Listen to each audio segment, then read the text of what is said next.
নজর রাখবো পরবর্তী সংবাদে। জাতীয় ভোটার দিবস পালন করা হচ্ছে। কিছুক্ষণ আগেও দেখাচ্ছিলাম ঊনকোটি জেলায়, এবার দেখাবো কল্যাণপুর। সেখানেও জাতীয় ভোটার দিবস পালিত যথাযথ মর্যাদায়। আজ শনিবার দুপুরে কল্যাণপুর দ্বাদশ শ্রেণী বিদ্যালয়ের এক ক্লাসরুমে আজকে যারা নতুন ভোটার তাদেরকে ভোটার কার্ড তুলে এই দিনটি পালন করা হলো। তার সাথে দিনটির গুরুত্ব তুলে ধরা হলো সকলের সামনে। কি বক্তব্য উঠে আসছে কল্যাণপুর থেকে, শুনুন। ভারত ও তার সারা রাজ্যে, ভারতের বিভিন্ন রাজ্যে দিনটিকে পালন করা হয়।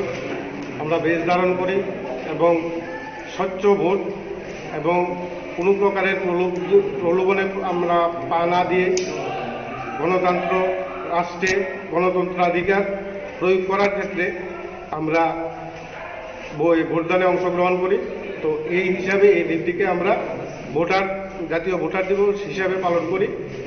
তাই আজকে আমরা এই 27-এর কল্যাণপুর 27 নং কল্যাণপুর প্রমোদনগর কেন্দ্রের 30 এবং 31 নম্বর বুথে আমরা যে আজকে এই ন্যাশনাল ভোটার দিবস আমরা পালন করছি। আপনারা শুনলেন কল্যাণপুর থেকে যে বক্তব্য উঠে এসেছে। জাতীয় ভোটার দিবসের আয়োজন সর্বত্রই। আজকে এই ভোটার দিবসকে কেন্দ্র করে নতুন ভোটারদের শপথ বাক্য পাঠ করানো হয়। ব্যাপক উৎসাহর মধ্য দিয়ে আজকে জাতীয় ভোটার দিবস পালন হলো গোটা রাজ্য জুড়েই। ছোট্ট বিরতির পর ফিরছি, সঙ্গে থাকুন।